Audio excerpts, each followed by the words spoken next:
Well, good morning, good afternoon, brethren. I am so sorry that I'm so late again. I don't have a set message for you today, so I'm going to be talking about the state of the world, the state of the country.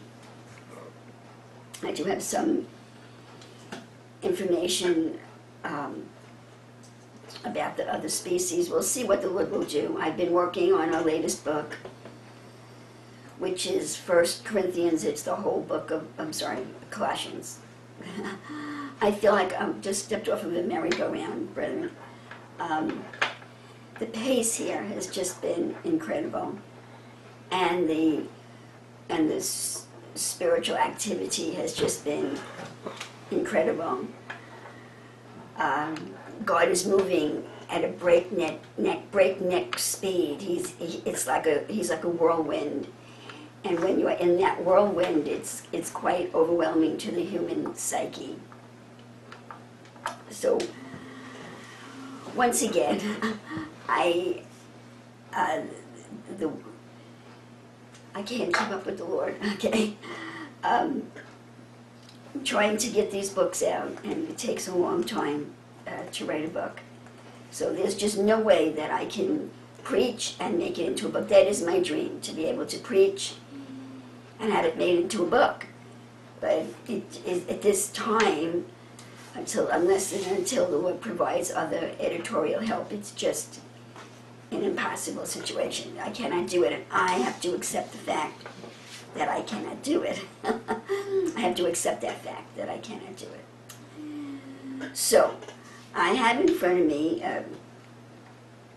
the latest alternate translation of the whole book of Colossians, because I just work on it and work on it and work on it. I just refine it and refine it and refine it until there's nothing more that comes out of me to refine it more. And we're almost at that point. We're probably at that point right now. So that's what I was all filled up with yesterday when I sat down to study. And I couldn't get off of that train. I couldn't switch. So I couldn't switch to do creative work for today's message. Therefore, I have to trust the Lord to provide a message for you all, because you all have every right to expect a message. When I woke up this morning, the Lord was talking to me about the latest issue in my mind concerning the other species that the many call aliens and Sofia. So I have a much better understanding this morning of who Sofia is and where the conflict is. So as the Lord leads me, I would like to share that with you. I have the transcript of the whole book of Colossians in front of me. I would be very surprised if I preach anything out of it, but it's sitting here. What's on my heart right now, to start with, is the state of the world. It's really not the state of the country, it's the state of the world, because what goes on in America affects the whole world. And the big issue right now, the momentum is incredible, brethren. I don't really know what's going on outside of the country. I really should speak to the brethren that are in England. We have some brethren in England, and we have some brethren in Africa who also travel to England. The situation in this country is that there is such a news or a media blackout, what we call the MSM, the mainstream media. There is such a conspiracy to keep the American people uninformed and ignorant and confused that we actually have a very divided country. We have the people that, for whatever reason, it has nothing to do with a degree of intelligence, okay? For whatever their reason, are very happy to eat the slop that the mainstream media has been dishing out for quite a while now, at least 50 years, if not more than that, at least 50 years. And then we have the American people that know that the mainstream media are liars, that there's no more journalism in this country. See, I remember the day when there was journalism in this country. There's no more journalism in this country. The mainstream media, all of the newspapers, all of the radio channels, all of the TV channels, they're all owned by 6 families, I'm told. So 6 corporations. They own all of them.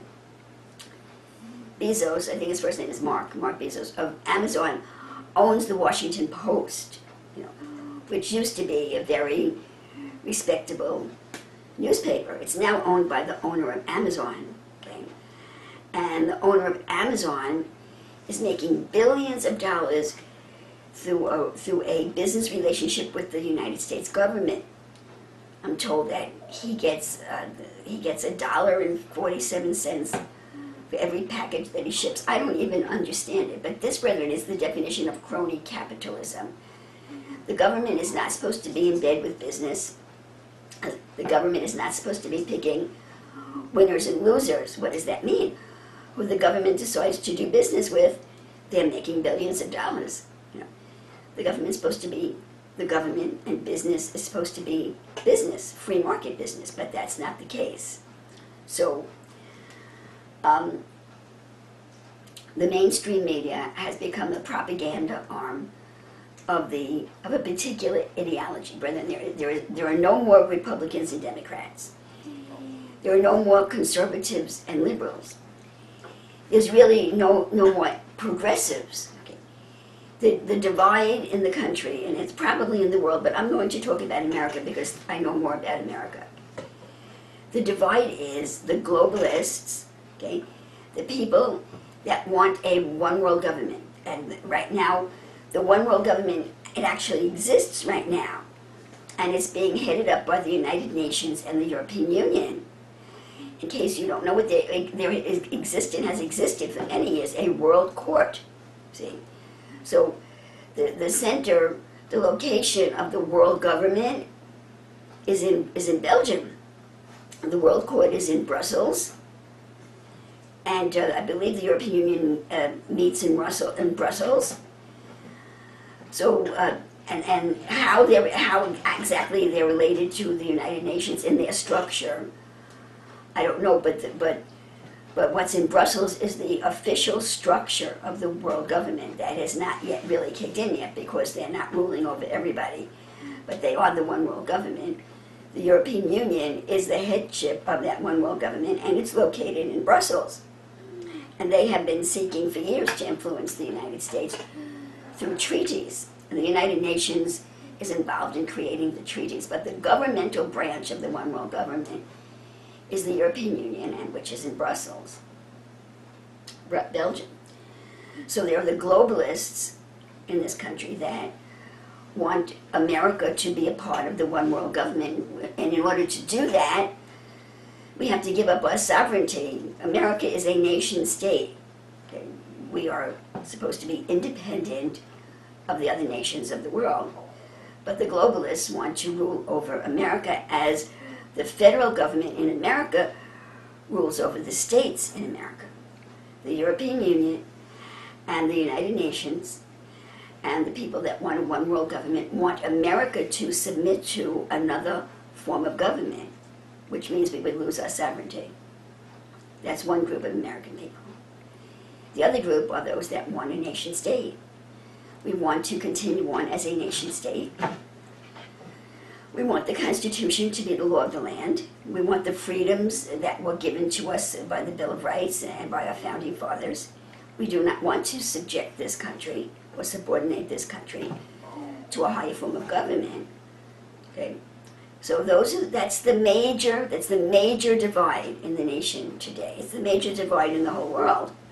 But I'm talking about America today. I will be talking a little bit about other countries, but basically I like to talk about what I know about. So that's the major divide in this country.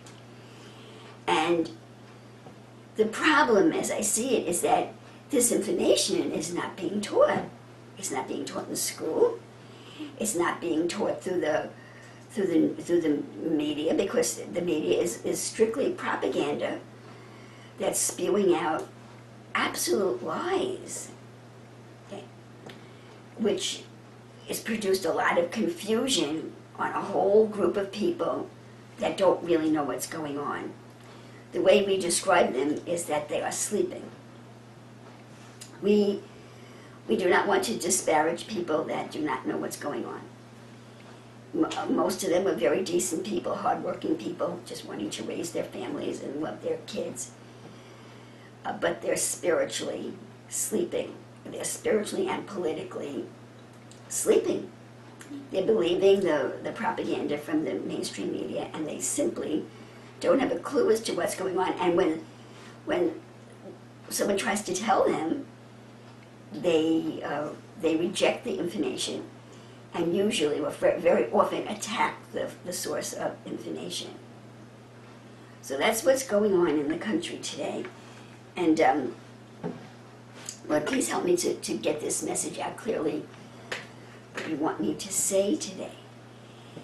There is so much going on politically, and so many people fast asleep, that I perceive us as a country inside of a paper bag. There's a very thin veil that separates those of us that are awake and those of us that are sleeping. Now, as far as those of us are awake is concerned, there are varying degrees of being awake. Everybody is not equally awake. Okay. So to get, and I don't know that I have the depth of understanding I don't know that I'm at the rock bottom of understanding as to what's going on today. Probably not. There are people that spend hours and hours on the internet researching, and I don't do that. But I do have a lot more information than a lot of people. I would like to share some of that with you. This is what I understand. That humanity, the Christian world, of which America is the head, and Britain right behind him or her, okay, has turned evil. The people at the helm of the ship have turned evil. Everything looks the same on the surface, but it's not. The people running the show have turned evil. What do you mean evil, Sheila? It's not politically correct to say evil. Brethren, I call Satanism evil. I call human sacrifice evil.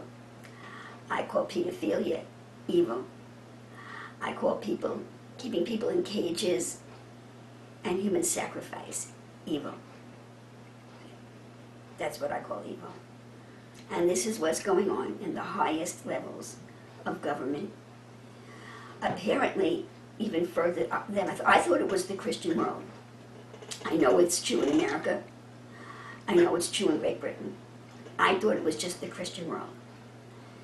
But recently, this past week, there has been, in the news media, articles about pedophilia and child abuse in China. 80 schools called kindergarten schools, schools for little children, okay, have been revealed to be involved in pedophilia. People running the schools abusing the children that the parents send to the schools. And this has been exposed very shortly after President Bush's visit to China. See? So at least 32 people are in jail right now. Listen to this, brethren. They're in jail right now in China for stabbing children with sewing needles. Stabbing them in the head, stabbing them in the buttocks, stabbing them inside their mouth. They're in jail in China now. So even the communist nation China draws a line. Brethren, there is a line. There is a line, and you go over that line, and you're dealing with evil. So even communist China apparently has a line. See? And that line has to be there because if the government doesn't recognize that line, one of two things will happen. Either the people will rise up, millions of people will rise up and overthrow the government. You can only kill so many before the crowd kills the people with the guns, see, if they're charging. Or the country or the area, okay, because the globalists don't want to talk in terms of countries anymore. They want to talk in terms of regions. Okay, they want to do away with the nation state. They don't want us to be America. They don't want you to be England. They want to talk about there are 10 regions that the whole world is cut up into. So the people in that region, see, their conscience will be seared, and they won't have any problem with the abuse that's going on.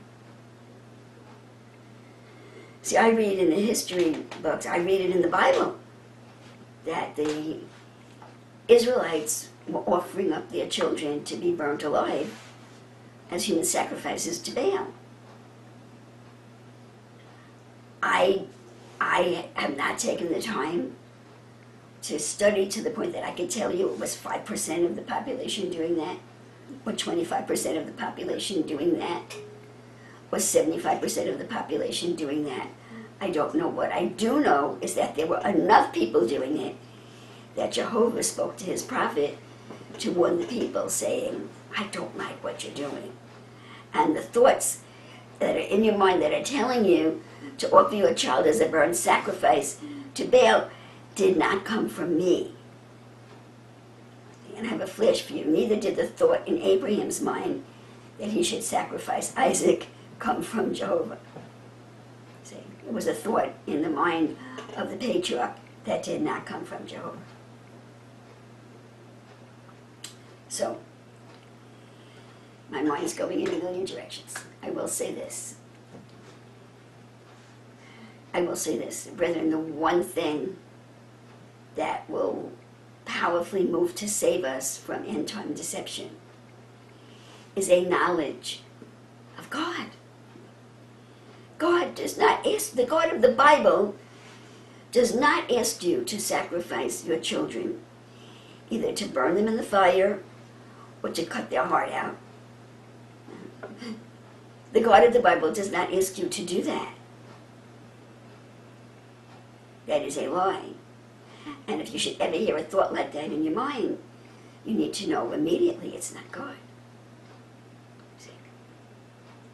So a knowledge of Him, a knowledge of the Savior, is essential to survive this end-time seduction that's coming upon us. Okay, so 80 kindergartens are now being investigated for giving the children pills. They've been giving the children pills. They've been giving the children injections and giving them some kind of brown liquid to drink. Apparently they're drugging them. And the one mother whose child spoke to her about it is making a big noise, saying that a naked man was amongst the children.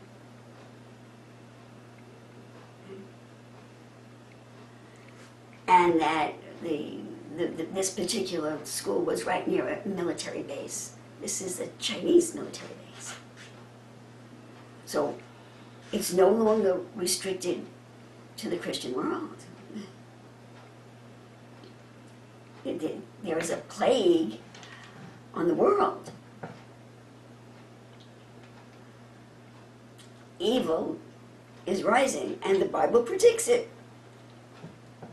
Excuse me. In the last days, Satan will come out from her jail to test the sons of God, and she will be defeated. Lightning will come down from heaven and defeat her. So you need to resist and rebuke all fear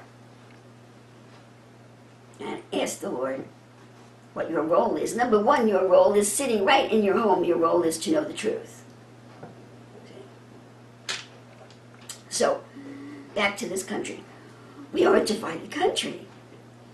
For the people that have some degree of understanding of what's going on, and that group is heavily divided, depending on how much time you are put into getting your information, and depending on your degree of tolerance. Everybody cannot tolerate the truth, such as cannibalism, such as cutting open a baby's skull and eating the brains.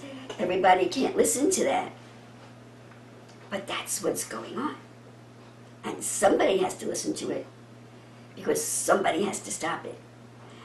And if you think that the God of the Bible is going to come down as a shadowy form and stop it, you are mistaken. He will do it through men or through humans. See?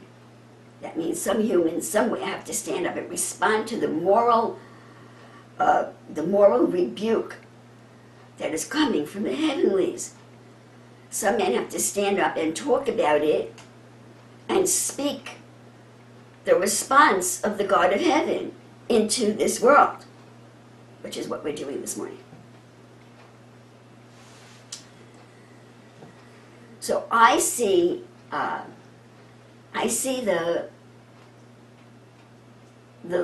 level of the realm of consciousness. You know, the scripture says that people can be described as a sea. Okay, we're a sea of people. Okay, and the waves are just rolling.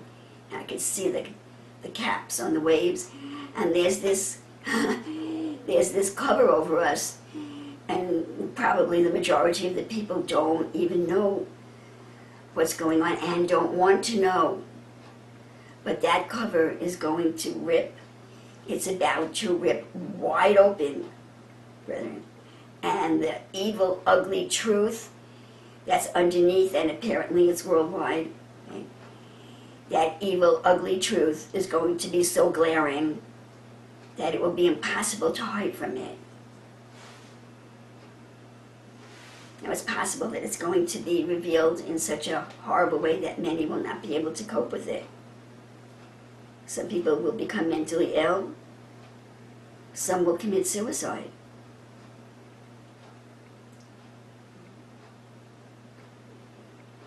You can't let your children out of your sight, brethren. Even with your next door neighbor, you better pray about who you leave your children with. You don't know who's who. You don't know. It's an evil day. But it's the day that's preceding the day of the Lord. The day of the Lord, the day of the great judgment, which is followed by the revelation of the kingdom of God.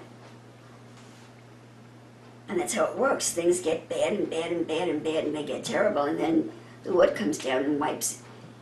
I don't know if he's going to wipe everything. He wipes out the evil. He's going to establish a new world order. There is a new world order. It's in Christ Jesus. See? So, I would like to just talk to you about some of the events that are going on, but I can't talk any faster than I'm talking, so please bear with me as I get this out to you.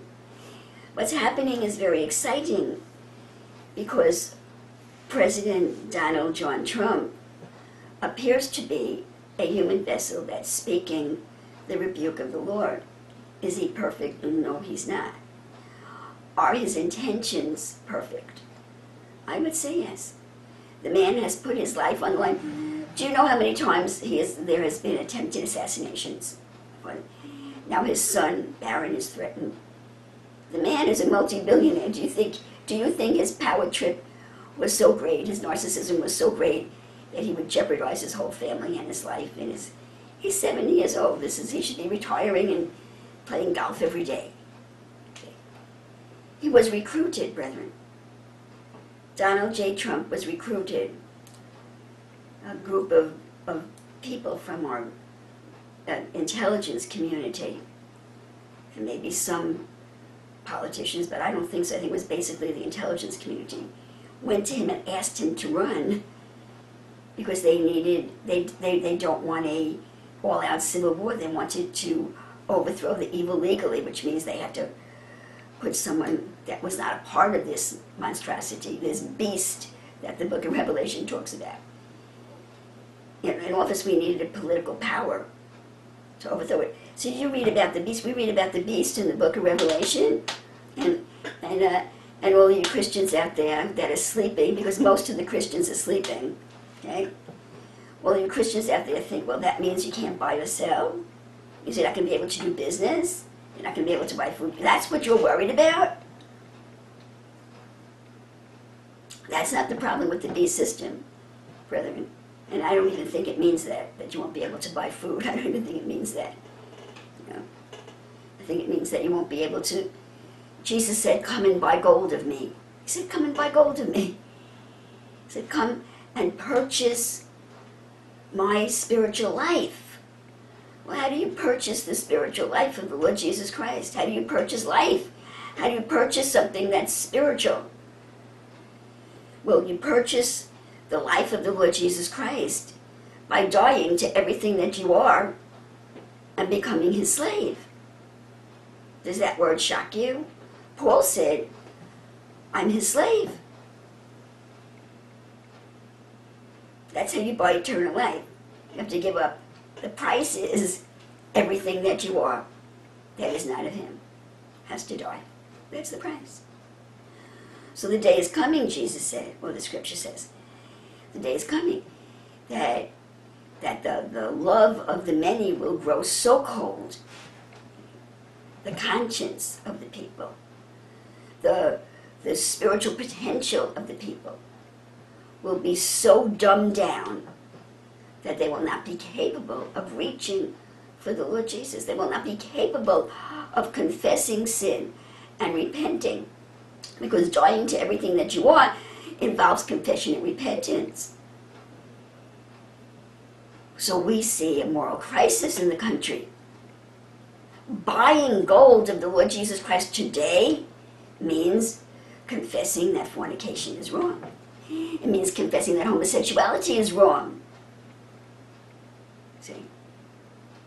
And many other nuances. That's the price of buying gold from the Lord Jesus Christ. Truth. And we're told in Isaiah that truth is lying dead in the street of mainstream America and in many other parts of the world that I cannot speak about because I'm not there. But certainly in Britain also. Truth is lying dead in the street. The scripture says the two witnesses are lying dead in the street. Well, if the price of liberty is truth, and truth is dead, you can't buy or sell. You can't buy it for yourself or sell it to somebody else. Well, why would you want to sell salvation? Because I cannot give you salvation. I cannot give you salvation. Even the Lord Jesus cannot give you salvation. You must take it. See? The Lord Jesus has made, well, actually Jehovah through the Lord Jesus has made salvation available to the whole world. Why isn't the world saved? Because the world has not purchased it. See? The price is too high. See? The price is the destruction of every belief and opinion that you have that does not agree with the Lord Jesus Christ. Okay? That's the price. Death. That's what the concept of the ransom is all about. Such an important concept. I love it. Redemption means to ransom. We're ransomed. The Lord Jesus is ransoming us. He has paid the price for us, but we have to purchase it. He's paid the price to make the ransom available for us. The ransom's available. It's possible for your child to be kidnapped, God forbid, and you don't have the resources under any circumstances to buy him back. The resource is available. The price is available. But we have to purchase the price. And the price is the death of our old man. Jesus has made the new man available to us in seed form. Some of us, many of us, actually have the ransom price in our midst. And we're still suffering and dying. Why? We have not purchased which has already been given to us. Because the purchase price is the death of everything we are that opposes the ransom price, which is the second Adam, the new man. It's so simple. You cannot save people that do not want to be saved.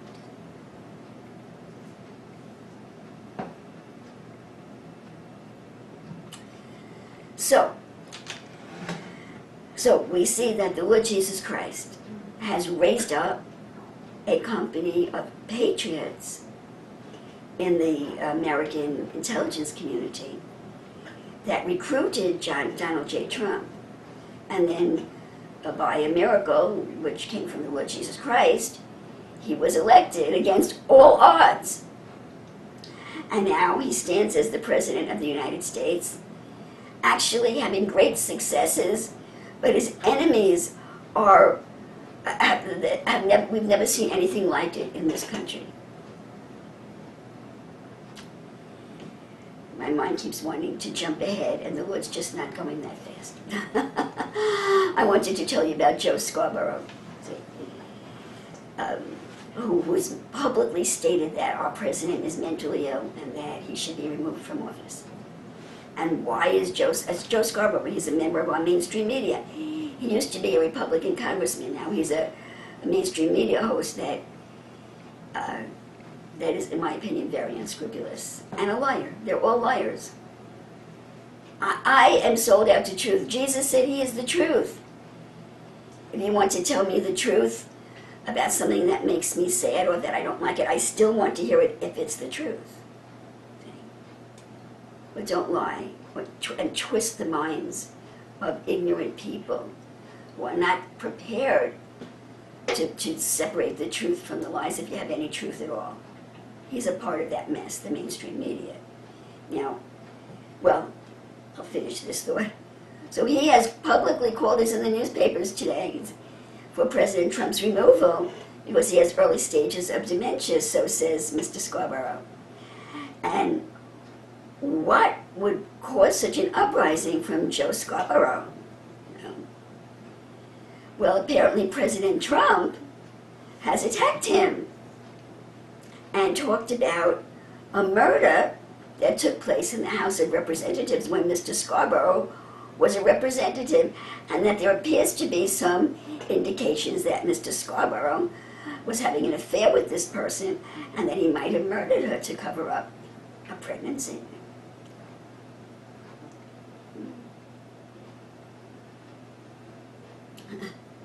So Mr. Scarborough's response is the man has dementia.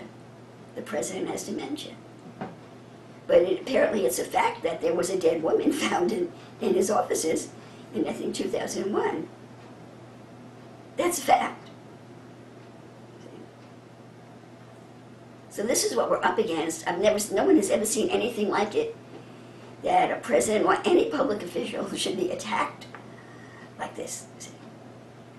His enemies want desperately to unseat him from his position of authority, but they cannot do it because it's the Lord Jesus Christ that's gluing him to that seat, you see. Mm-hmm. But that's what's going on. I think there have been 7 assassination attempts against him already. Wow. Yes. He survived them. Well, they tried to kill him before he was ever inaugurated. There is a great enemy, a great spiritual and political enemy that has seized power over the whole world. We don't even know who the people at the top are. They're invisible. Soros, any of these big names, they're little guys. The big guys, you don't even know what they look like, you don't know their name, you don't know anything about them, they're hiding, you have no idea who they are. Rothschild, I understand Rothschilds are worth $500 trillion, but Lord Rothschild, Jacob Rothschild, he's not at the top, because whoever's at the top, you don't know their name and you don't know what they look like.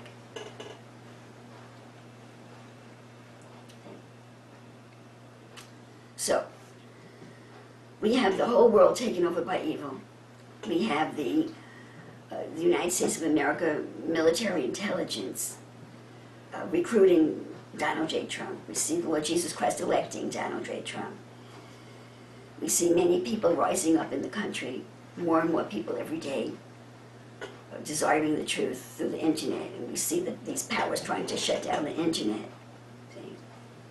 And brethren, I wish I was better with my names, but I'm not. But one of President Trump's appointees, the man that President Trump appointed to be the head of the FCC, okay, that's the organization that has authority over the airwaves, okay, has rebuked, has issued a public rebuke to Google for censoring the internet. So it was President Trump has been in office for a whole year. For maybe 3/4 of that first year, it really looked like he was going to be overtaken by the swamp that he came to drain. And he was up and he was down, he was up and he made a few flip-flops. Rather, the man's not a politician. It's amazing that he's gotten his foothold after 1 year. See? And he's not alone, he's working with military intelligence. He's a part of a whole group of patriots that are trying to save the country and the world. The biggest problem that they have, and this is what I've been trying to get at from the beginning, I don't know if it's the biggest problem, but a major problem that they have is the people. You cannot overthrow a government and move into the kingdom of God with the majority of the people thinking that you did something wrong. So we have all of these Americans that are sleeping. See? Brethren, I'm not a great Fox News fan, you know. I don't really watch them much anymore. All of my news I get off of the internet. But I do believe that there is some truth in Fox News, especially with Hannity. And although I haven't been watching her program, I really like Laura Ingraham. As far as I know, she's still an honest person. And I love Judge Napolitano. They fired him. I don't know whether they took him back or not. I also like Lou Dobbs. You know? So there's some truth coming from Fox News Channel. You have to understand that it's not just the stars or the actors that you see on screen. They're controlled by the corporation that controls the channel. Fox News Channel was owned by Robert Murdoch. And he recently, over the last couple of years, turned it over to his sons, who are much more liberal than he is. But I understand that, I believe it was Comcast. See, what's happening is a condensation. These powers, there are 6 corporations that own everything in this country and probably throughout the whole world. 6 corporations. You'd think this company is in competition with that company. The same people own them. They're on both sides. Like the unscrupulous people that were selling arms to both sides in a war. A lot of people, a lot of companies have done that. They sell arms to both sides in the war. They don't care who wins, they come out rich.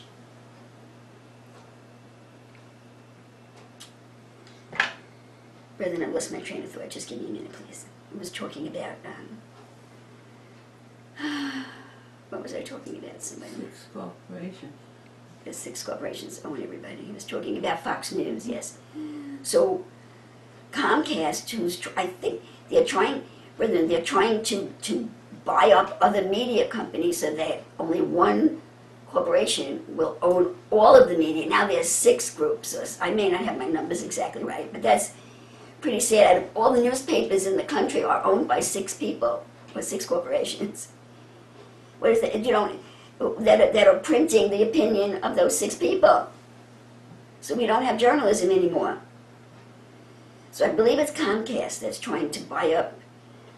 I don't want to say the wrong name, but there's a big merger in the eaves, and it's Comcast and another company. There will be it's illegal to have a monopoly in this country. It's illegal to buy up all the stores or all the businesses so that you're the only one that's providing this service. And then you could do whatever you want with the people. That's illegal in this country.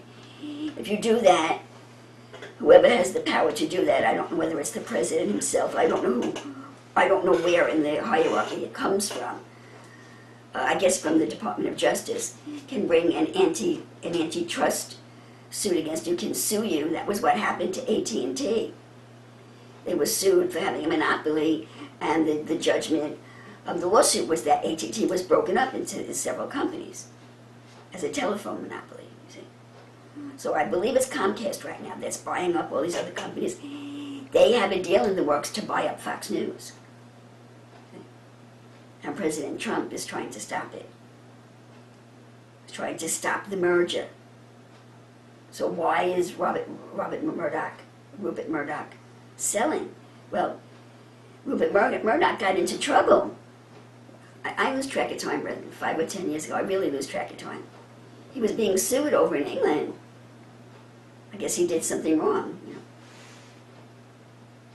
So he turned the business over to his kids, and now, there are all of these intrigues going on behind the scenes. leverage. It's called leverage. It's usually blackmail because they've done something wrong. So President Trump is moving to say this is going to be a monopoly. Monopolies are illegal in this country. Fox News, might be the only source, certainly a major source of news where you can find some honesty today. ABC, NBC, MSNBC, CBS, they're all propaganda mills. You can't believe anything you hear. So I told you all that to tell you this, that I actually saw a video of Hillary very persuasively speaking to her audience, saying the only place that ABC, NBC, MSNBC, CBS, they all have the absolute truth, and Fox News is the only channel that has no truth at all.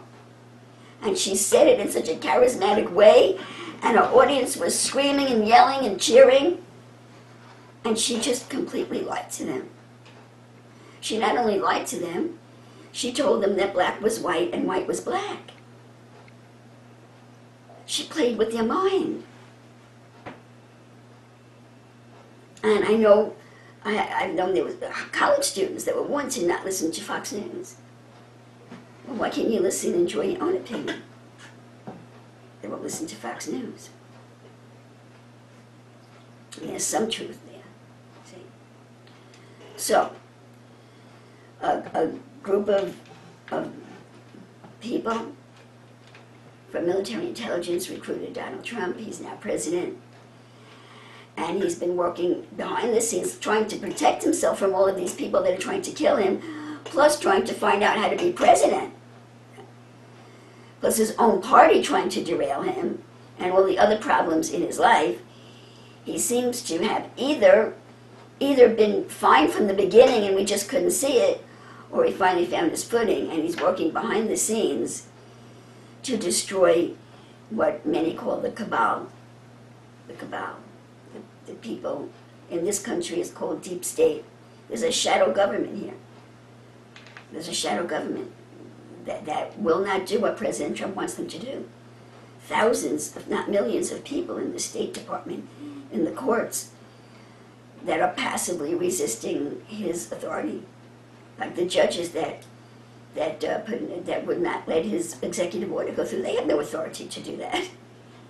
A single judge has no authority to stop the executive order of a president. So the Justice Department had to take the issue to court, and I think it was at least two of President Trump's executive orders. The Supreme Court said they were legal. So it's just hindrance, trying to stop him from implementing his agenda. Continuous problems and troubles. And I think he's being sued now. He's being sued now by some frivolous lawsuit that they absolutely cannot win. It's just a distraction. It's pressure on him to tie him up in the courts, to stop him from implementing his agenda. That's what's going on. So, a problem that he has is that he cannot, if he has the resources to do it, I don't know that he has the resources to do it right now because so many in the government are against it. But even if he had the resources to just go in, fire everybody, that's because this is all treason. There are people that should be in jail. There are people in our government right now that should be executed for high treason, after a trial, of course. I want you to know that I have really grown up a lot from the education that the Lord's given me. And I've never been convinced to the point that I am convinced now how wrong vigilantism is wrong. How important it is that everybody has a trial. How very important it is to obey the law. That the law is holy. Because without law, you have chaos. I know it was quite a few years ago that the Lord gave me the understanding of how important it was that he delivered the law to the Israelites on Mount Sinai. That the world was without law and it was chaotic. Law is holy. It's essential to life. So no matter what somebody does, if you see them murder somebody right in front of you, they're entitled to a trial. The law has to be satisfied. They should be taken before the court with the eyewitnesses that saw them do it and executed according to law by the government. You just have to have law. You have to have it in the government, you have to have it internationally, you have to have it in your homes, you have to have it in your ministries. You have to have law, and part of having law is the respect of an acknowledgement of authority. See, and what's happening to President Trump has never happened in this country before. It's the total attempt to totally tear down all semblance of law and authority. And should they be able to do it, which I don't believe they will be able to, then there's a strong man waiting in the eaves. Someone with military power, someone with guns, coming in and saying, I'm going to put an end to this chaos, and now you have a dictator ruling over you. So every person, on whatever level, is breaking the law. But then you need to understand this, especially those of us that have strong minds, because we're in Christ. Anything that you do that violates the most simple law is contributing to the tearing down of the establishment of reason and civilized society, starting with your own body, your own mind, your own family, your own country, and so on. It is absolutely essential that we obey the law in the smallest way. So, President Trump has a problem. So many people, so many citizens of this great nation have been convinced that he's evil, that are believing the lies of the mainstream media. There are people that still believe he colluded with Russia. He's been completely cleared of that. There was absolutely no evidence whatsoever. And there are people that still believe he colluded with Russia because of the mainstream media. See?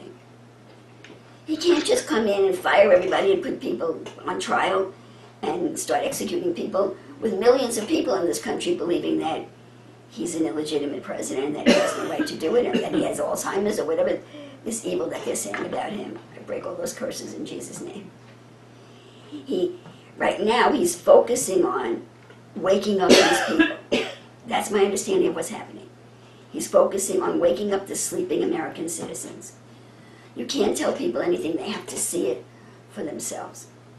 And up until very recently, there was this, I may still exist to a degree, idolatry for the mainstream media that's completely violating the American public, violating them, raping them, spiritually, mentally raping them, abusing them, manipulating them, telling them black is white and white is black until they're so confused they can't even think for themselves.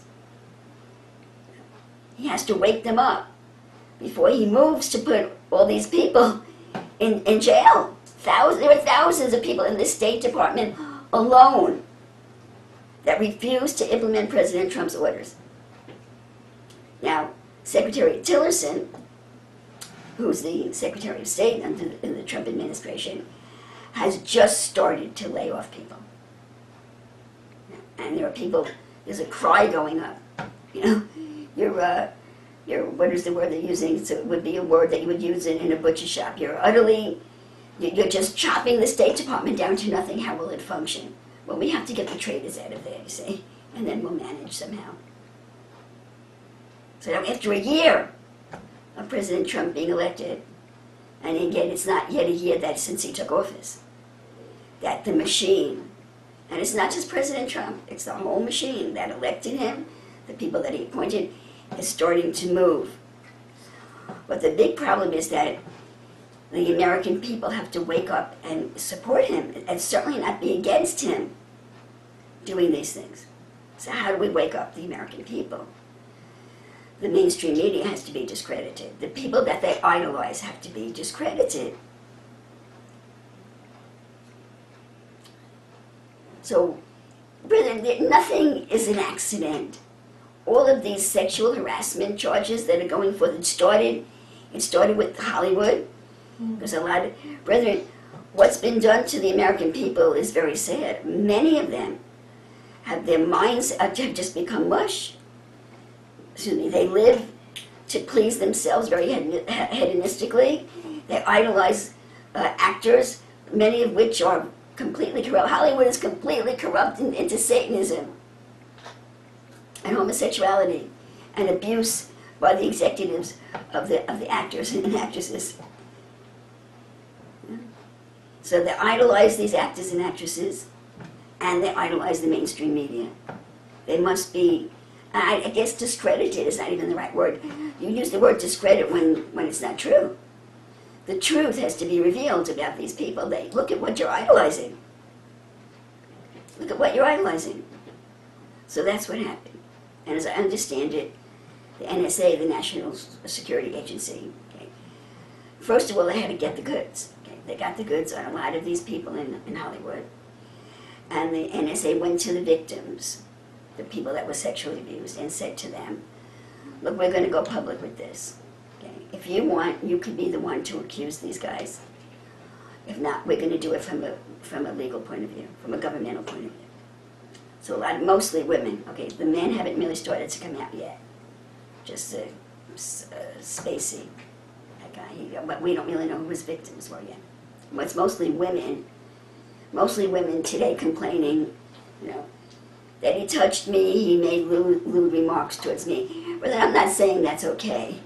But you have to take everything in perspective. The real problem, the problems that the American people, the majority of the American people, simply will not accept is the truth about the pedophilia that's going on, the Satanism that's going on, the human sacrifice that's going on, the cannibalism that's going on, the human trafficking that's going on. They just won't accept it. They say it's a lie. I had that personal experience with the widow that I see from time to time and take her out to dinner. I mentioned pedophilia and her response was, oh, that's not true. So I've completely stopped talking to her about anything. So we don't really have much to say to each other. Because this is my conversation. We talk about nonsense. I don't see her that often. And she's really been in my mind because, well, let me not jump ahead of myself. So the patriots in the country, okay, which some people are starting to call the Alliance as opposed to the Cabal, the evil ones. The Cabal is international, and the Alliance, the allied people, the allies, the American allies that are trying to save the nation, have started to expose this truth about the idols of the spiritual children in the nation that are sleeping. So they're like frogs in the water, and the flame has been lit. You know the story, the water gets hotter and hotter and hotter, and you can tolerate it because you're in it from the beginning. So they're starting to find out that many of their idols have really misbehaved. But what they're accused of is nothing compared to what the American people are going to have to face in the very near future. There have been some accusations of course rape is wrong. It's all wrong. You need to understand what I'm saying. Of course rape is wrong, but touching or making a lewd remark, I mean, brethren, that's a joke compared to what's going on in this very country, in our own elected officials. But that's how it's happening. Okay? All of this upheaval in Hollywood. Okay? And now Harvey Weinstein, which may have been the first Hollywood personage that was outed. Okay? Now he's being, I don't know whether he's been indicted or not yet, but charges have been made against him for pedophilia. See? So there's this big hullabaloo about he looked at me evil, he looked at me in the office, and he brushed up against me in the office. Brother, I'm not telling you it's right, but it's really it's a joke compared to what's going on today. But that's how the people are being awoken. They're being awakened, they're being roused from sleep, and they're being introduced to this stress of wrongdoing. They've got to come out of this cloud, this fantasy, that everything's wonderful, this political correctness, that you can't say one wrong word, or you can't do this, and everything's wonderful and hunky-dory. They're being woken up out of sleep. Okay, so it started with Hollywood personages, then it went to political personages. And Conyers now is a black political personage. Okay, and we're seeing Nancy Pelosi, okay, with that horrible woman, actually defending Conyers. So she's the one she's the Democrat that would just lace into any Republican that is found to do anything wrong. And now a black congressman, I don't know whether he's a senator or a congressman, I'm not sure. I think he's a senator, actually, is being accused of sexual harassment, and she won't condemn him, you see. And Al Franken, okay, Al Franken has confessed it, and he won't resign. But if a Republican does it, they want them to resign immediately. See? There's been a horrible war going on here. It's just horrible to behold. And the Democrats and the liberals and the progressives, or that whole, the New World Order people, they're the wild bull that we read about in Daniel chapter 8. And anyone who's decent and trying to do the right thing is a part of the Ram company that's being gored to death. See? So now all the sexual harassment charges are coming out in political figures. The people of the country and mainstream media is talking about it. There's been a total blackout on pedophilia in the mainstream media. The average person on the street doesn't even know that it exists, or maybe they know what pedophilia is, but I'm talking about international human trafficking, pedophilia, sex slaves in Washington. That information has been around for years, going all the way back to Kathy O'Brien. Everybody's sleeping. And they want to hear about it. See? But now mainstream media is talking about it. See? So the American public is now, they're being irritated. That irritation is coming in. They have to deal with this ugly stuff, you know. And then now Matt Lauer, beloved Matt Lauer, you know. And I actually saw an old interview of Matt Lauer interrogating Bill O'Reilly when he was accused, and well, it came right back on him. Okay. And now this morning, good morning, Joe, morning, Joe. And that, brother, I'm only human, you know, and I have a niece that is so asleep. She is not only asleep, she will fight you to the death that she's right. And she's crazy about Morning Joe. She even said to me once, Morning Joe, he's the only one I listen to. Okay? And now he's in President Trump's short hairs. Crosshairs, not short hairs, crosshairs. Now, every time President Trump comes out with a tweet like that, that sounds so outrageous, he always winds up being true. See? He doesn't talk without knowing what he's talking about. So now Morning Joe, he got really scared. We're talking about murder. We're talking about murder, brother. Well, we know that Ted Kennedy got away with murder. We have two classes in this country, brother. Some that get prosecuted and go to jail, and others that don't. And that's repugnant to the very idea of what America is supposed to be. A privileged class. We don't have a privileged class in this country, according to our Constitution. But we do have a privileged class in Washington. And they're not representing the people anymore. So that's what's going on in the country right now. President Trump and the intelligence community are starting to poke the American people. Okay? They're starting to wake them up that there's trouble afoot. Okay? And get them used to the idea to wake them up out of this political correctness. And it seems to be moving very quickly because they're already introducing the pedophilia into the mainstream media. The problem is, as I understand it, the bigwigs in the mainstream media are into pedophilia. What is this with the pedophilia? What is this with children? Brethren, it's a part of Satanism. It's a part of Satanism. It's a part of the Satanism that sacrifices children. And they don't only sacrifice them, they want to hurt them first. They torture them.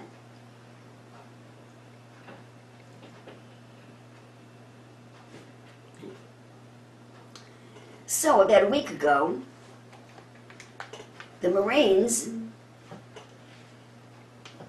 invaded Langley. Langley, Virginia, that's the main base of the CIA. So, what we see going on in this country is a divide in the military. There are two camps. Some of the military are in the pocket of the deep state, the shadow government. They are the globalists and against President Trump. President Trump has the Marines.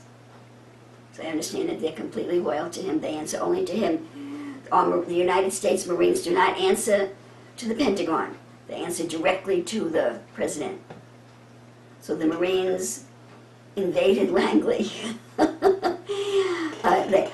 Actually, going back 2 years ago, it was a couple of years ago, I found an article that said that there had actually been a standoff with guns between two government factions. I don't want to say the wrong name. I don't remember what the factions were. I think the FBI was one of them. So the CIA is pretty much completely given over to the cabal. They're evil. Now, there are some good people inside of the CIA, but the CIA itself is an evil entity that previous presidents have tried to take down.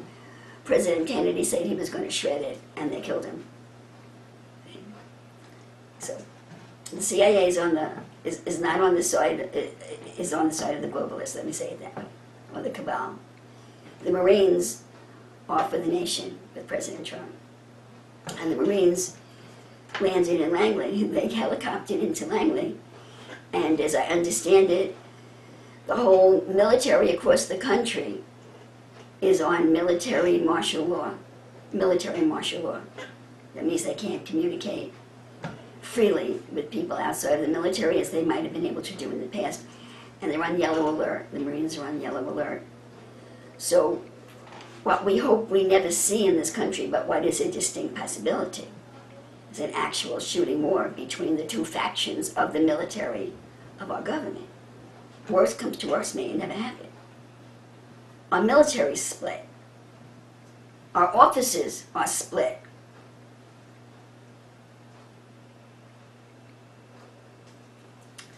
So President Trump sent the Marines to Langley and to the FBI and confiscated all of their computers and pertinent data and information. And also, from what I understand, he has an incredible amount of information from the NSA, National Security Administration. He has everything he needs to prosecute these wicked people legally. So there are big, big trials coming for serious crimes of treason.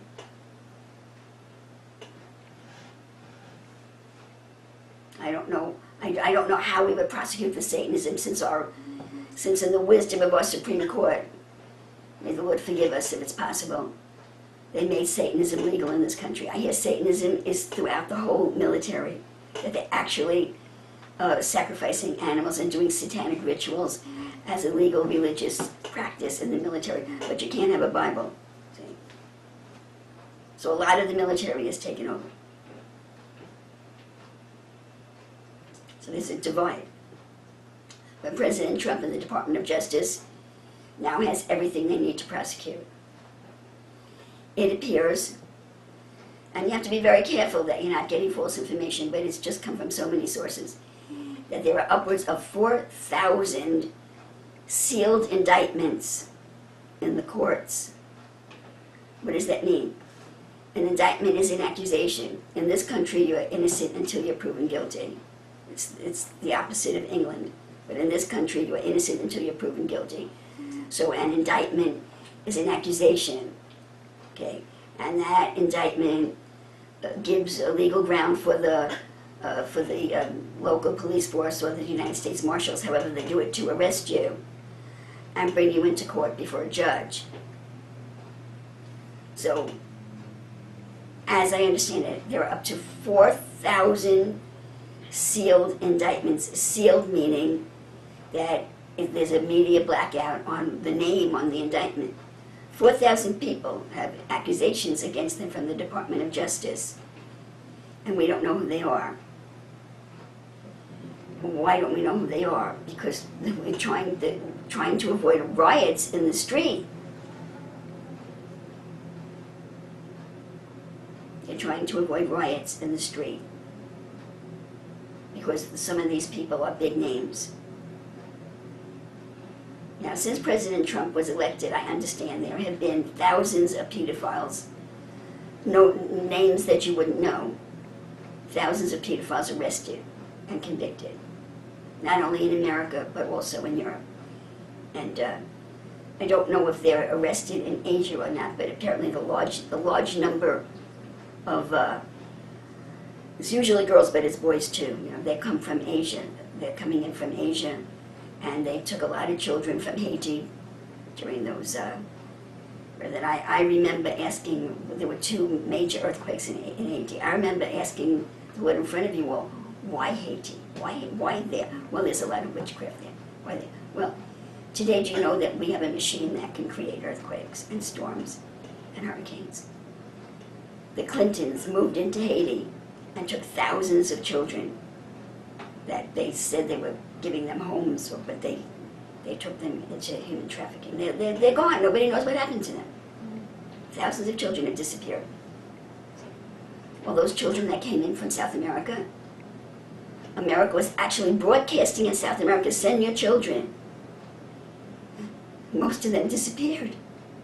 Just a few of them are still around as a cover. They disappeared, brethren. We're dealing with an ancient religion that believes in human sacrifice that is taking over the people that run the country and the world. That's the truth. So there are, at this point, 4,000 sealed indictments. We won't know who they are until they're arrested. Well, maybe we don't want, the Department of Justice doesn't want people leaving the country. Now, there's been a strange phenomenon. Both Hillary Clinton and John McCain, and I understand several members of Congress are walking around with a boot on, the kind of boot that you put on when you break your toe. And the scuttlebutt is that they have a GPS, it's called house arrest. They have an ankle bracelet on, so they're trapped. They're trapped continuously. It's a form of house arrest. So when the trials are going to begin, we don't know. It's going very slow. Actually, it's going very fast. But for those of us that have been waiting for a year, it's going very slow. But when we look back in history, we're going to see how fast this happened. Okay. Now, I'm told that up to 70% of our government, congressmen and senators, have been corrupted. They're all being blackmailed. Now, not President John McCain, who turned out to be a terrible man, who destroyed the health care bill, okay? He has a boot on, and he has announced that he will vote for the tax plan. Well, he's in trouble. He was going to vote for the tax plan. He'll be in jail tomorrow. He's a traitor. He's treasonous. He was running guns with Hillary to ISIS. But then crimes have been committed. Crimes have been committed. And President Trump needs to get the people on his side. We don't want riots in the streets when he tries to perform justice. So all these little things about sexual harassment, and he wrote me a letter, and he looked at me funny, and he pinched my behind, and again, I don't think it's okay. But it's a joke compared to what we're dealing with today. And all of this is now coming out to start to wake the people up that they should come out of their desensitization, that they're in such a fantasy land about what's right and what's wrong. You know, that's what's happening today. And a lot is going on. There were mass arrests over in Saudi Arabia. There's a new, I don't know whether he's king yet. The king's nephew has actually become the active monarch over there. I think I heard that he actually became king, but I'm not sure. Arrested hundreds of Saudis that are involved in human trafficking. It's big over there in the Middle East, human trafficking. In Qatar, it's big. And they want They want the women and the men without birth certificates. You see, in this country they have a problem. You can't just be kidnapping people and killing them because they're on the records. People are going to be missing them. So they want people that there's no record of their births. They're bringing them in from Asia and South America. Oh. So apparently, the good news is that President Trump and the military intelligence that's working with him, basically the Marines, are moving. And they're moving through the Department of Justice. Now, a lot of us are not too happy with Attorney General Jeff Sessions. We will see what will happen after December 12th, whether or not President Trump replaces him after December 12th. We have an election on December 12th.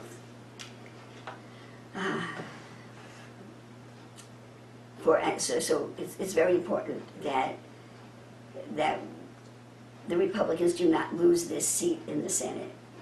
So it's a very important election because somebody, actually it was Senator Jeff Sessions that resigned to become Attorney General. So there's an open seat in the Senate, and it's really important that a Republican gets the seat, and not only a Republican, but a conservative Republican, someone who will go with Trump's agenda. And that man who's going with Trump's agenda, Judge Roy Moore, has been attacked with accusations of sexual misconduct 40 years ago. 40 years ago. But he's been elected to office 3 times over the last 20 years, and no one ever came out and said that he molested them 20 years ago. But now that it's so important that he wins, important why to implement President Trump's agenda. All of a sudden there's someone saying he molested them 20 years ago. So, it's just come out that the woman accusing him has been into drugs. So I think that's pretty much what I wanted to get out, that President Trump now has all this information. The Department of Justice has all the information. So we don't know what's coming tomorrow. We don't know exactly how it's going to come down. Are these people going to be tried in the civil courts? Or are they going to be tried in military tribunals? Some are saying most likely they'll be tried in military tribunals. Why? Because the judiciary in this country is corrupt. The judges are corrupt. Not all of them, but many of them are corrupt. Now, Attorney General Sessions made a speech about a week ago, and he said that he's going to start prosecuting corrupt judges that are illegally using their authority. So, everything's happening, and it's going to be happening worldwide. We know what happened in Saudi Arabia. A lot of people were very upset that President Trump he broke a campaign promise when he didn't pull out of Afghanistan, but sent more troops into Afghanistan. But, I trust him. I believe God elected him, and I will trust him until God doesn't trust him anymore. Unless the Lord tells me, the man could make a mistake. If the Lord tells me he's making a mistake, I'll pray for him. And I didn't know about what happened in Afghanistan. I didn't have an opinion on it. I was disappointed that he broke a campaign promise, but I didn't have a strong feeling on it either way. But now we find out that based upon the information that the Marines gathered from Langley and the FBI, that President Trump used that information to use our forces in Afghanistan to bomb several drug factories in Afghanistan. Afghanistan was the beginning of my waking up, of the beginning of my losing my virginity. I remember, however many years ago this was, hearing that the poppy fields, and you make heroin out of poppy, that the poppy fields in Afghanistan were the greatest poppy fields in the world. We were fighting the Taliban at the time. The Taliban came in from Pakistan and wiped out the poppy fields. Because the Taliban, they were all the same. The Taliban, Al-Qaeda, ISIS, they were all the same people. But anyway, these radical Muslims, they do have laws. Although it's such a confusing thing, because they have laws on the surface. They wiped out the drugs, okay, but they're brutal to women. And I understand that the men, there's a very strong homosexual spirit amongst the men of the Middle East. The women are locked up. They can't do anything. But it's okay. Homosexuality is only wrong, this is my understanding, according to Islam, if the man is in the female role. If the man has sex with, if he's in the male role with another man or with a young boy, it's acceptable. You know? And that's, I've heard that from several sources, it seems to be the case. So, but in any event, they had this moral issue by wiping out the poppy fields. They had this moral issue against drugs. And guess what? America came into the war. We went into Afghanistan. And the poppy fields sprang up again. And I'm told that today, at least up until a week ago, I don't know what's happening today, that American troops were guarding the poppy fields. Why would that be? Well, years ago I heard it. The CIA was in the drug running business, and I said, oh, no, that's ridiculous. That's ridiculous. I remember I used to work in Manhattan, and they used to have, I don't know if they have them today, I don't think they have them anymore, newsstands on a corner with all the magazines in it. And I was out on my lunch hour, and I passed the newsstand, and someone had stuck something posted there. Not the newsstand owner, someone had posted a flyer that the CIA had brought drugs into Harlem to destroy the Black Panthers. Yeah. And today I think it's probably true. They destroyed a large part of our Black American community. Now you have to understand this is a rogue government. This is not the elected government. We've got a rogue government here, a shadow government. That President Kennedy tried to take them down and they killed him. President Trump is trying to take them down now. So there's been bad stuff going on here for a long time. Yeah. So President Trump, he went in there and he bombed out these drug factories. Now, the truth is that the drug factories belong to the Bushes, apparently the Bushes, George H. Bush and his father before him, or his grandfather, was a Nazi, okay? And the Clintons, they're in the drug business together. I've been hearing this for years, that the Clintons were running drugs out of Arkansas when he was a governor. It's no secret. They just haven't been prosecuted. So actually what President Trump did was, he went in and bombed the factories that belonged to the Bush-Clinton cabal. Or some are calling them the Bush-Clinton crime family. But the newspapers didn't say that. See, the newspapers said that the American military did a good deal. They wiped out the drug factories of the people in Afghanistan. Why? Because the people wouldn't believe it. We're trying to avoid riots in the streets. The president doesn't want anyone killed, and it's not just him, it's the whole alliance that he's working with. They don't want to see people shot on the streets.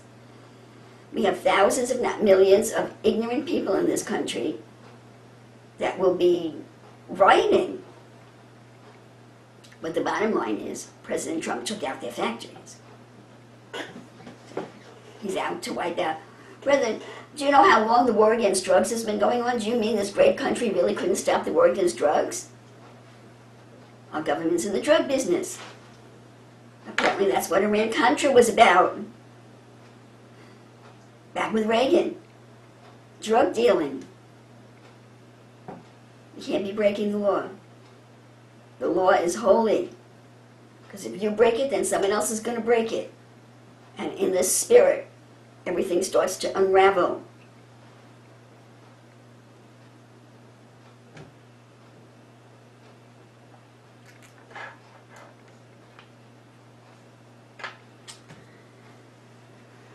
So that's what's going on. At any time now, there could be disclosures of high-profile people arrested.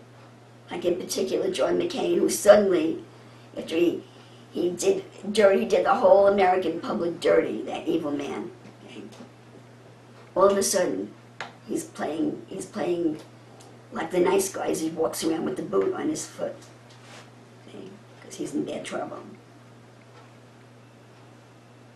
See, they never thought that President Trump or someone like him would get elected. They really thought they had the government. They had it, you know. George H. Bush, okay, Clinton, okay, George W. Bush. They never ever thought they would lose control of the government, so they became sloppy. Now, there's another element here. At the same time, we're hearing more and more and more about aliens. There is so much talk about aliens for the element of the population that is awake, okay, that aliens are like an accepted thing. The question is, when are they going to show themselves?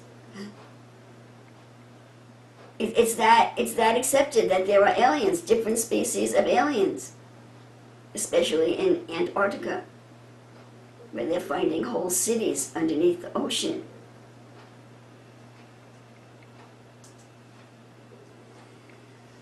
So the bottom line is this: there is a big event coming.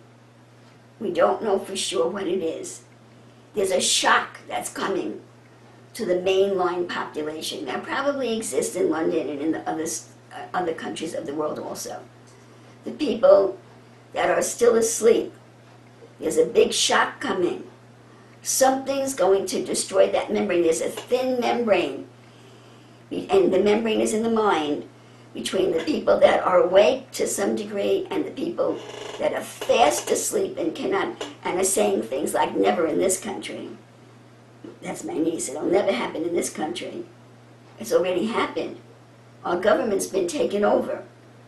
The only thing that saved us so far is our Constitution, and that there are a few patriots around, and that they have been unable to take the guns away from our heroes.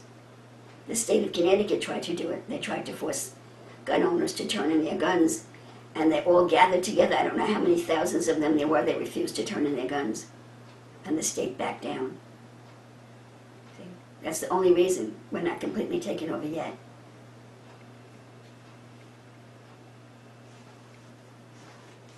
And now, what they're doing, some of you may know that medical marijuana is becoming legal in multiple states. Now that has become legal in the state that has become legal, now they're passing laws that you have to turn in your guns. If you need medical marijuana, you have to turn in your gun. Because to buy medical marijuana, you have to sign something. You need to be on a record. They want your gun.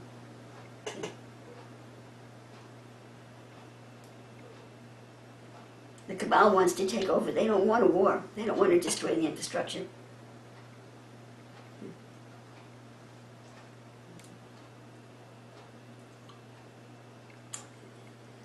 So the next big issue is aliens, but there is some event coming that's going to rupture that memory. It's going to rupture the virginity of the minds that are still virginal.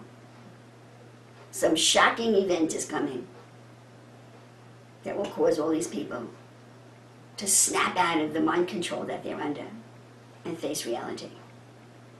Okay, it's either a financial crisis or the legal crisis that I just described, or the disclosure of aliens and them being on TV talking to everybody, saying, we have come with a new religion and we are your friends and we are older than you and we will teach you the truth about Jesus. Because some of them want to teach, you know. There are many, many, many species. This is what the Lord is teaching us. When Elohim created the creation, it was great. It's much greater than what we see here. The creation is much, much, much greater, with many species. Like there are many species of animals and many species of insects. There are many species of beings.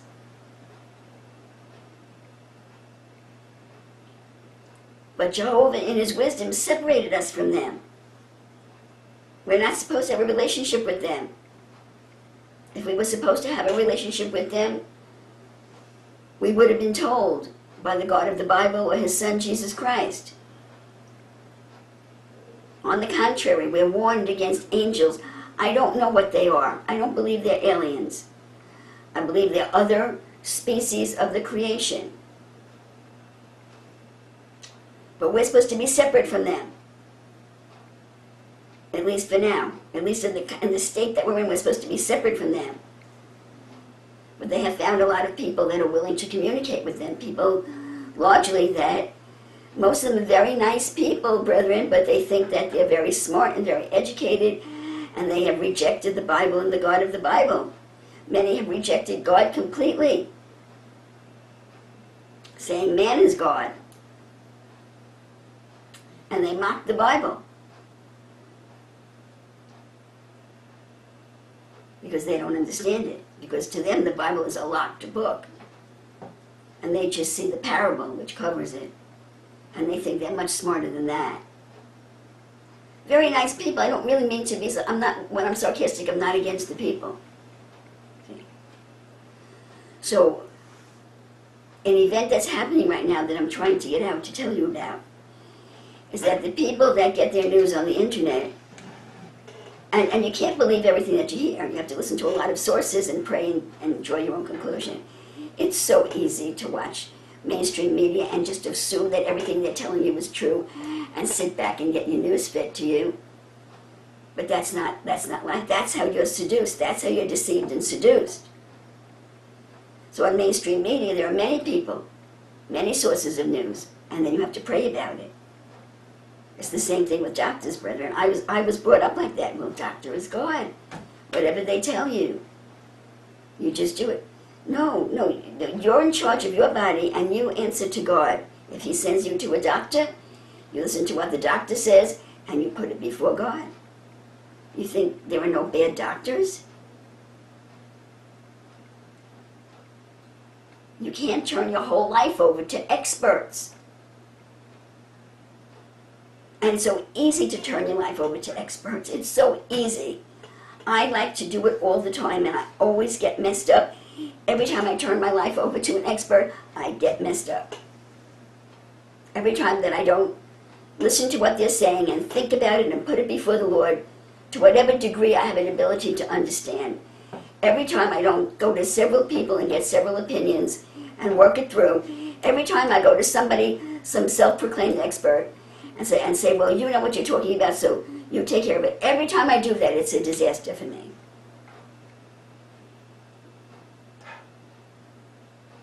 I have to be in control of my own life. That's what the Lord teaches me. I have to take the time to do the research, to talk to the people, to pray about it, to think about it, to see what God has to say, to try to find out the truth and make a decision. That's what he requires of me. And it takes up my time. I'd much rather give it to somebody else, but it doesn't work. That's not what God wants for me or for you. Because to just turn it over to somebody else makes you a woman. And I'm called to spiritual manhood.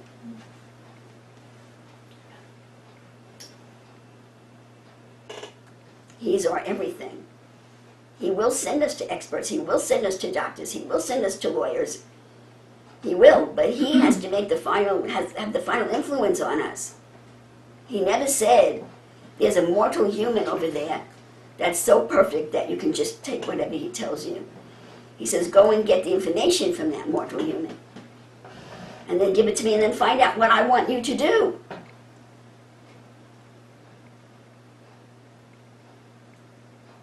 That's what he says.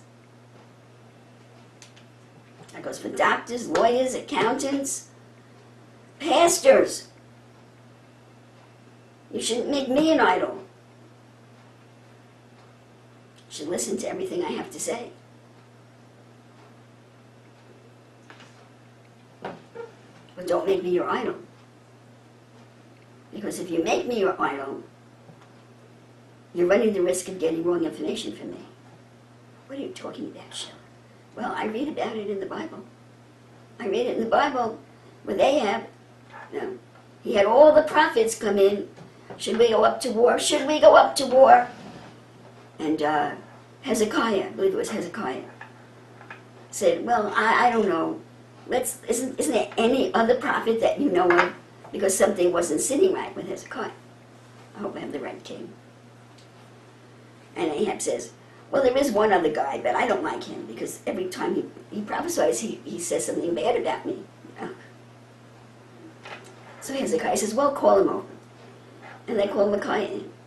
And Ahab says, tell me the truth. Tell me the absolute truth. And Micaiah knew if he told him the truth, he'd be killed.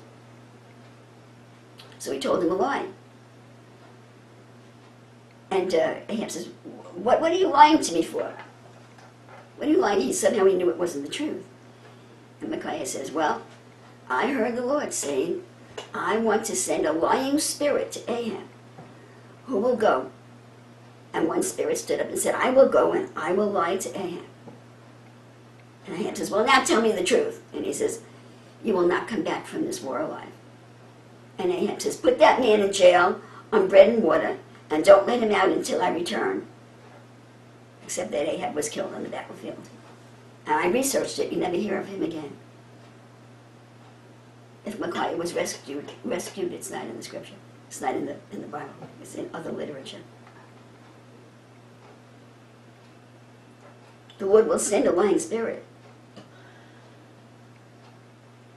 if he chooses to do so, depending on his evaluation of the wickedness or the degree of wickedness in your heart. God sends a lying spirit sometimes. He sent a lying spirit to Balaam. Balaam said, no, I won't curse Israel. I won't curse Israel. Then the agent came again, and Balaam says, no, I won't curse Israel. And they're offering him all of this money. And Balaam goes before the Lord and says, can I curse Israel? God says no. He goes back a second time, can I curse Israel? God says no. He goes back a third time, are you sure I can't curse Israel? God says, go ahead, curse Israel. And then every time he tried, it didn't work. Yeah. But actually, he did wind up cursing Israel. Every time he opened his mouth to curse Israel, blessings came out. But he gave Balak the secret of how to destroy Israel. He told Balak, you will destroy it. You cannot destroy Israel. That means that no one can destroy you.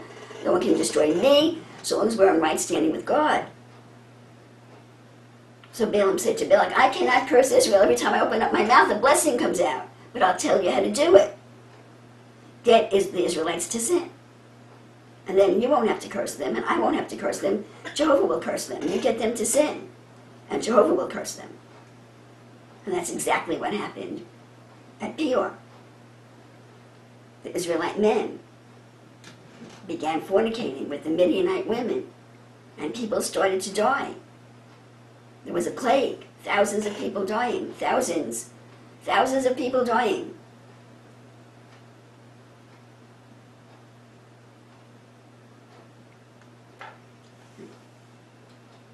That's how you curse Israel. That's how you could fail. That's how something bad can happen to you that you will not recover from. Bad things happen to us, but we recover.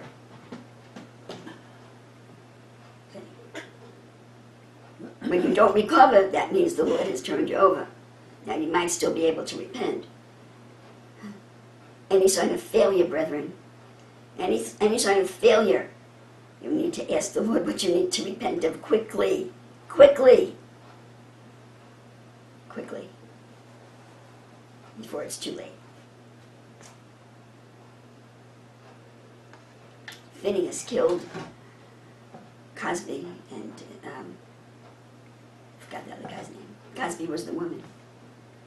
He killed the prince, one of the princes that was fornicating with the Midianite woman, and put an end to the plague. Do you think that he just stood up and did it himself? No, the anointing fell on him. We don't do that in today's society. We don't assassinate people.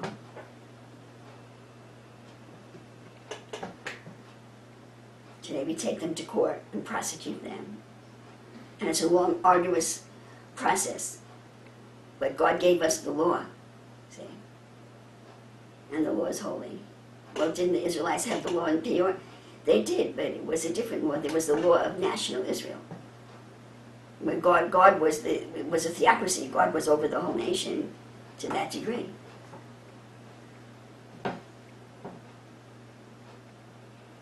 So, I'm trying to talk to you some more about these aliens.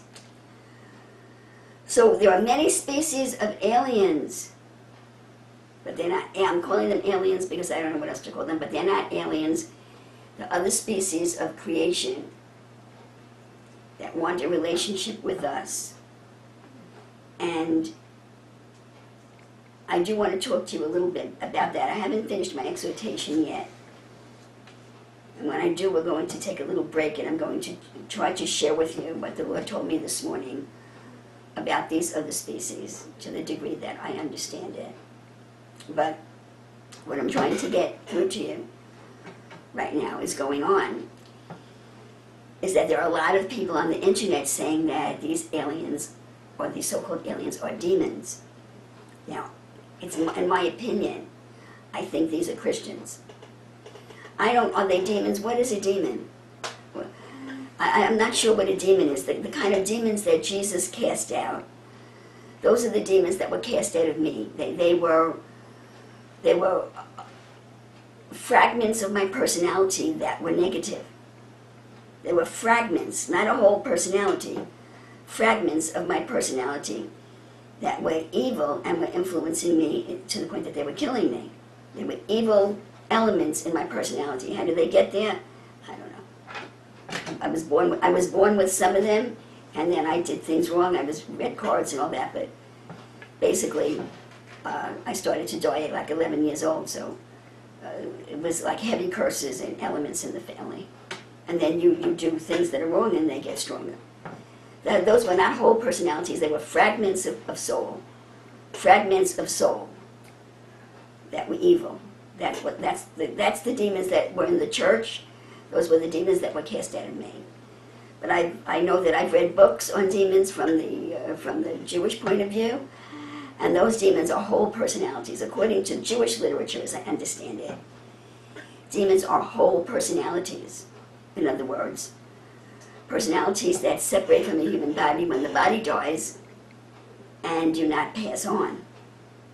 They're disembodied souls, disembodied whole personalities. That's according to the Jewish literature.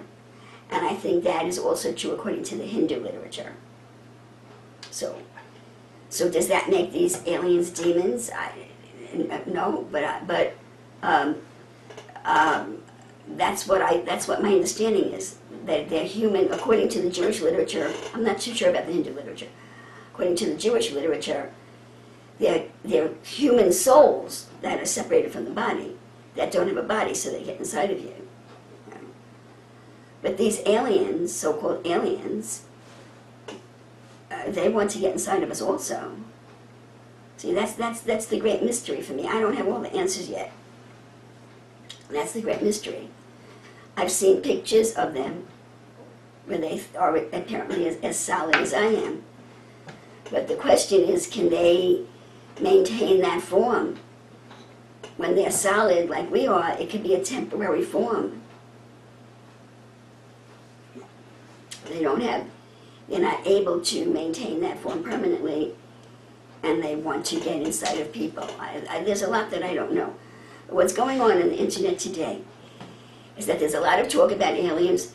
They're being accepted by a lot of people, a lot of politically correct people, especially this Jason Sather. I happen to really like him. He's 26 years old and he's really cute. He's very smart, and he's very, to be honest with you, he reminds me of myself when I first started preaching. If you listen to my early messages, I was so sold out to God. I don't, what is the right word? When I listen to myself, I have to smile, because it was that youthful enthusiasm that God called me to preach, and today, I'm like normal. This is just me when I come out and preach, but I don't know if you can relate to this or not. But he's just so dedicated. Not that I'm dedicated anymore, I'm just mellowed, you see. But he's young, and he's full of beans, and he's very smart. And according to his own testimony, he just started to do this internet thing, and he's a humble guy. He was shocked. And he now has about 20,000 followers. He said he's absolutely shocked that people like listening to him. And so he's following it through, and it's becoming an internet business for him.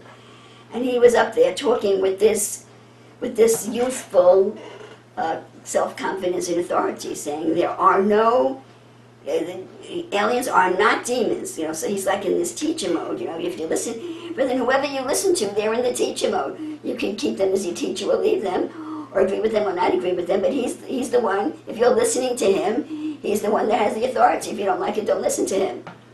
So he's saying, these aliens, they are not demons. He said, so they're like everything else. Some of them are good and some of them are evil, but they're not demons. And he said, this is really wrong what's going on the internet, that all these people are out there saying that they're demons, and I want to straighten that out for all the people that follow me. I want to straighten you out. They're not demons. So he was broadcasting live, and someone wrote in the chat, they're demons, you know. And he said, well, someone's writing. What are they writing? They're saying they're demons. No, they're not demons. So while he was telling everybody they're not demons, someone that was following him was writing into the chat, yes, they are, they're demons. Now, I think that it's Christians on the internet trying to warn all these people as the whole concept of aliens become more and more acceptable. We're rapidly racing towards the day that they make a public appearance. More and more people are accepting them. Some are evil and some are good. So we don't want the evil ones, but the good ones, they're okay. That's the message. The good ones, they're okay. And they want to help us against the evil aliens. See? So there are Christians all over the internet saying aliens are demons. Okay? Are they demons? I don't know. Okay, but they're a different species, and we're not supposed to be having a relationship with them. And we certainly don't need them to help us. We have a helper. His name is Jesus. See? So it's a seduction. It's a seduction. It's a deception. They're being deceived. And then the seduction is that you start having relationships with them, and then they attach themselves to you.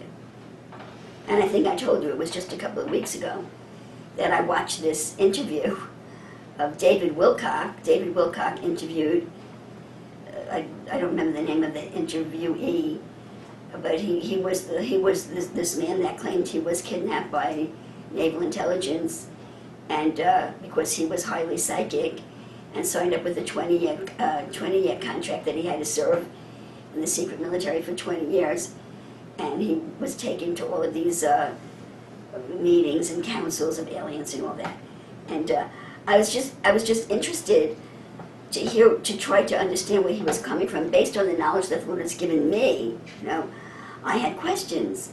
I said, well, look, I speak the questions into the air. I had questions. Here the man is married, he has children, he looks like, and he supposedly gave up a 3-figure job to now come and speak on behalf of his teaching, of his knowledge, of the secret space program, etc., etc. You know. And I said, I don't understand that. If he was kidnapped at 6 years old, and he was kept by military intelligence for 20 years, that makes him 26, and now he looks like maybe he's in his 30s. Well, where did he get his education? What is he doing that he has a 6-figure job that he just gave up? Did they train him? Did they educate him during that 6 years? I mean, he came from spending 20 years in naval intelligence as a forced empath to communicate with aliens, etc., etc., and then he left and he came into our world and got a 6-figure job, and he's well adjusted in the way he relates to his fellow workers. I have a problem with that. I have a problem with that. So I had all of these questions, and I listened. I asked the Lord if I could listen to the interview. And I know the rule is if the Lord says no, doesn't say anything, the answer is no. But where I am right now, it doesn't always work like that. Sometimes depending on what the issue is, I don't want to get into that right now, but it's gotten more difficult for me. So it doesn't always mean no when he doesn't say anything. Sometimes he wants me to make a decision myself. So I listened to the interview. I listened carefully for the first 5 or 10 minutes. I didn't see anything demonic, and I listened to the whole interview. And during that interview, I found out. I don't know if I found it out from him or on another article, that this man, okay, that supposedly was 20 years with naval intelligence as an empath, okay, he had no recollection of it. He was in some kind of psychotherapy or under hypnosis, and the memories were raised up in him. So here he was, this man. I also had these questions. Well, what about his parents? He was taken when he was 6 years old. When he came out of naval intelligence, did he look up his parents? I had all of these questions because he seemed to be leading a normal life. I saw a picture of his wife and his children. So he was this man that had parents and a wife and children and a job, and somehow he got into this hypnosis, and he had memories of spending 20 years on this naval intelligence ship. So as far as he knows, he had a normal life, but he had memories of it. Do you understand what I'm saying? Either it happened in another dimension. If it happened, but probably, in my opinion, it didn't happen. Although I think it was very real for him. I think he had a real spiritual experience that came out of some demonic connection, some satanic connection that joined itself to him, and it was very real for him. But it didn't take away any of his time on this earth. The best example I can give you is the Star Trek episode when not Captain Kirk, who's the other captain? Picard, thank you. Captain Picard, when the ship got hit with an asteroid and he hit his head, and he was lying unconscious on the floor of the Enterprise for like 3 minutes. And in that 3 minutes, he lived a whole lifetime in another dimension. He found himself in another world. He met a woman, he got married, he had children, he had grandchildren, and he died. And when he died in the other world, he opened up his eyes on the deck of the Enterprise, and he said, "How long have I been unconscious?" And they said, 3 minutes. So this man that David Wilcock interviewed, he had a normal life. He had parents, he had a wife, he had children, he went to school, he had a career, he had a 6-figure job, and then somehow he got into hypnosis or whatever technique they use, and he had memories of spending 20 years on a ship and being this empath, that interface between American naval intelligence and the alien council, see? So it may have been very real for him, that some demon gave him, or some satanic influence gave him that experience that was very real for him. But it didn't take away anything from this life. Can you follow that? Is that too hard for you? Can you follow that? Mm-hmm. That's a very deep spiritual principle, brethren. If you can understand that, you're very advanced. At least for this, we're advanced. We're advanced above the average person in the street. See? But there are new ages that probably still know more than we do. But we're catching up very fast. See? I want to understand these things. Truth will help me to not be deceived. Truth that comes out of Christ. I want to understand this. So anyway, what happened to me was I watched almost that whole interview for about an hour. And a part of that interview, he gave his testimony and how he became an ambassador to humanity to give them this information. And he said that he was approached by an alien, and he drew a picture of the alien, and it was blue. It was hominid, that's the word they use. It was standing upright, 2 arms, 2 legs, and eyes, and it was intelligent, but it was a bird. It didn't have wings, but it had feathers. See? And all I saw was his drawing of it. And after 1 hour interview, that thing was in my mind, trying to get into my mind. I had to pray spiritual warfare to drive it out. See? And he said that avian came to him and recruited him. What he's doing now, he's an ambassador, spokesperson for these aliens, so to speak, and gave up his 6-figure job to be their spokesperson. So he had this 20-year experience, It was like another root that grew out of this life, like a dream world that grew out of this life. But for him, it was 20 years. But he didn't lose anything in this world. Okay. Now, I think it was John Lake that describes, he was a very well-known preacher, and he describes an experience that he had, I think he had both experiences. He had experiences where he soul traveled when his body went with him, and he lost time, he was gone, okay, and then he came back. But then he also had an experience like that he was just reaching up to shut off a light bulb on a chain. He was reaching up to pull the chain, and he was suddenly in Red Square in Russia. He was preaching in Russia. and he had experiences in Russia, and then he snapped back like a rubber band, and when his consciousness came back to the room that he was in, he was standing there like this, pulling the chain, getting ready to pull the chain on the light bulb. So we had that whole experience that was beyond this realm, and it didn't take away anything from this realm.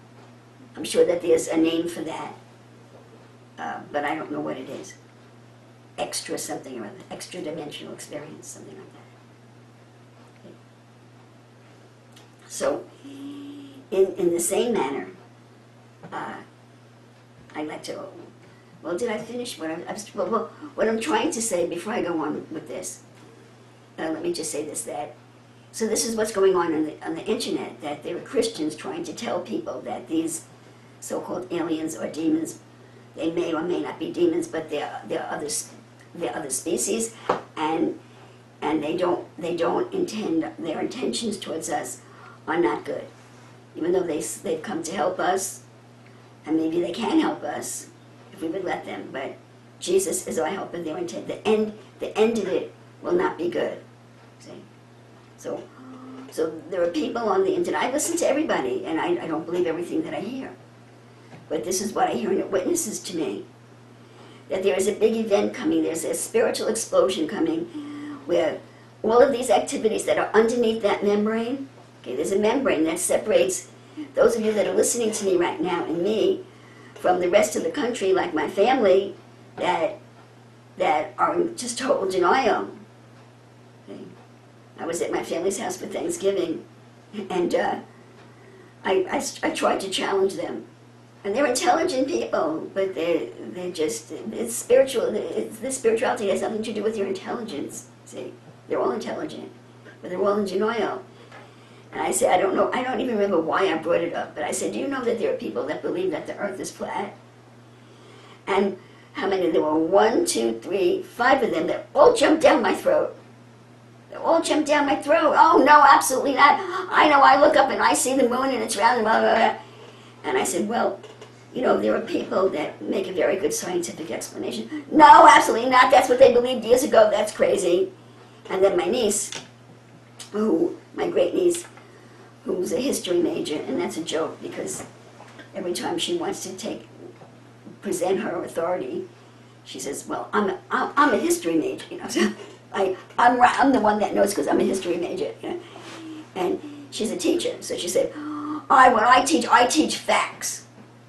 Well, then you don't know what you're talking about, because there is no fact. There's no fact whether the earth is flat or round. All that you know is what NASA tells us and what you were taught in school. There's no way to actually prove whether the earth is round or flat. There can be arguments made from both points of view. The Bible seems to indicate that the earth is flat. But there's no facts. What you think is fact is what you were taught, which is fantasy. See? So, there's a big event coming that's going to pierce the virginity of the half of the country that's not even open to consider something or say, well, I'll think about it. Or I said it 3 times. There are a lot of people that could give you an interesting scientific explanation. I would want to hear the scientific explanation. No, they're closed. See, that's very sad to me. But half of the population, if not more than half of the population, are in that state of mind. See, and we've been trained that way by our education system. They've destroyed us. Education is supposed to result in you becoming curious. There's something called intellectual curiosity. I want to know about that. I want to learn about that. Teach me about that. Even when Moses sent the spies into the promised land, he said, find out about the land. Find out what kind of people are there. What are they like? What do they look like? What do they think? You know, what do they have families? Of course, Moses didn't say that. How do they relate to one another? Are they warlike? Are they peaceful? I want to know about everything. Unless you're coming in with a gun or a knife and you're going to kill me. When I meet you, somebody new, I want to know all about you. I cannot possibly know everything. There's so much information in this world.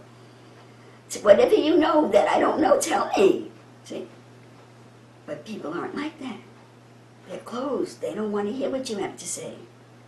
So that's a maidenhead that's about to be shattered. See? And a lot of people seem to be of this opinion, and I'm one of them. See? That we can't continue like this with a divided country, half sleeping and the other half knowledgeable, and the sleeping half wanting to destroy the knowledgeable people in many cases. See? So that membrane is going to shatter. It's going to be like a mental rape. It's going to be a shattering event that's going to shock them out of their lethargy. So it's either going to be a financial crisis, which I'm hoping not. I'm really hoping that President Trump, I mean, there is a financial crisis looming, but I'm really hoping that President Trump is going to deal with it. I'm told there are several things he can do, because, you know, the United States we're a corporation right now. We're the United States Corporation. We're no longer, we're not the Republic of the United States of America anymore. Our legislators made us a corporation about 100 years ago. And it's the corporation that owes $20 trillion. So, and President Trump is trying to restore the Republic. So there are things that can be done. I don't have enough information to get into that anymore, but I'm told it's possible to declare the corporation bankrupt and just cancel all debt and start over again. What kind of an effect that will have on the people, I don't know. I don't know. But anyway, either it's going to be a financial crisis, or it's going to be a crisis of a political crisis and a criminal crisis. Okay. And many are saying, as I said, there will be military tribunals because the judiciary cannot be trusted to give fair trials. Or it's going to be an alien disclosure. Aliens walking down the streets, aliens on television. See, now what I don't know about that is that these so-called aliens, as I understand it, okay, they're giving the impression that they're solid like we are, and they're just hiding, you know. They're in another dimension, but they can appear here, and that we can coexist, you know. But I'm not sure that they're able to exist in this world indefinitely. I'm thinking that they can only take a form in this world temporarily, and they can't hold it, see? And that what they really want to do is get inside of us, because we are the permanent forms of this world. And that's what I'm thinking. So it's a big deception that they're solid forms like we are, you know? And that we can actually meet and have meetings with them in this world. See? They are not indigenous to this world. Humans are the indigenous people of this world. So I don't think that they can. Why haven't they shown themselves yet? You know? I'm told that military intelligence knows them, that they walk around the military bases. Well, maybe they do. But permanently? I remember listening to a video about the Anunnaki. And I think the people they came to were the Dogon. I may have the wrong name, in African people that they came to. You know. And the story about the Anunnaki is that they were reptilian hominids. Hominids meaning standing upright, arms, legs, head, eyes, nose, okay, hominids. Okay. Not Homo sapien, but hominid, different kind of Homo race. And that at the end of the day, they withdraw into the ocean.